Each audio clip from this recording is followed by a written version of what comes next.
Moi, je voudrais reprendre un thème que Jean-Christophe a effleuré tout à l'heure et Virginie approfondit. Il s'agit de la question des droits fondamentaux et des risques qui les menacent. Parce qu'il est juste de considérer que l'Union européenne, c'est l'échelon indispensable, à la fois pour la promotion des droits fondamentaux, et on a une charte des droits fondamentaux maintenant qui existe et qui est contraignante, mais c'est aussi un échelon qui permet d'être un recours pour l'exercice de ces droits. Et il y a plusieurs arrêts qui nous y aident beaucoup. Et les socialistes et démocrates au Parlement européen sont très efficaces et très moteurs pour promouvoir ces droits, pour agir sur cette question. C'est un peu comme notre ADN de socialistes et démocrates d'essayer de réaliser ce qui est aussi une attente forte de nos concitoyens, des citoyens européens, qui est ce besoin de protection de leurs droits fondamentaux. Pour autant, je pense sincèrement qu'on ne peut pas considérer que tout va tout à fait dans le bon sens, c'est le moins qu'on puisse dire.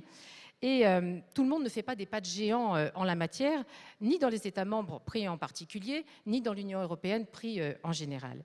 Et en témoigne, par exemple, ce qui va se passer avec la feuille de route sur les droits des personnes LGBTI à l'avenir. Vous allez rapidement en entendre parler. C'est pour la semaine prochaine au Parlement européen.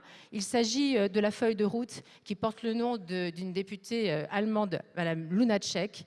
Et en gros, si je devais résumer, ce qui va se passer pour le rapport Lunacek est à peu près ce qui s'est passé pour le rapport Estrela quand on parlait des droits des femmes, mais concernant le thème des personnes LGBTI.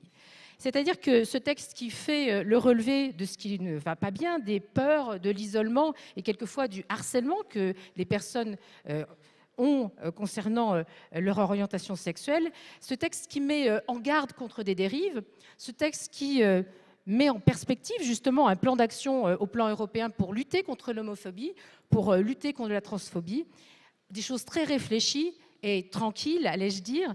Ce rapport, il reçoit à peu près autant de torrents de haine qu'a reçu Madame Estrela il y a peu de temps et ce qui était défendu, avec de l'hypocrisie, de la mauvaise foi et un peu ce qu'on a retrouvé ces derniers temps quand on parlait de la théorie du genre, des tentatives de déstabilisation sur ce sujet aussi.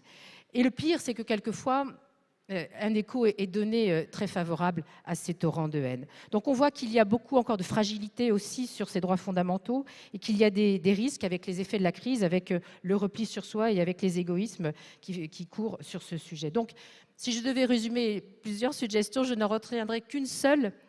C'est celle que nous devons mettre en œuvre avec, j'espère, un Parlement qui sera un Parlement plus à gauche encore, c'est de faire enfin progresser les discussions et la conclusion de la directive antidiscrimination, qui est le texte fondateur sur toutes les discriminations en Europe et qui est bloqué depuis 2009 au Conseil. Donc nous aurons besoin de Martine, nous aurons besoin de beaucoup de parlementaires socialistes et démocrates à l'avenir et assimilés pour nous aider à défendre cette directive. Merci. Merci Sylvie.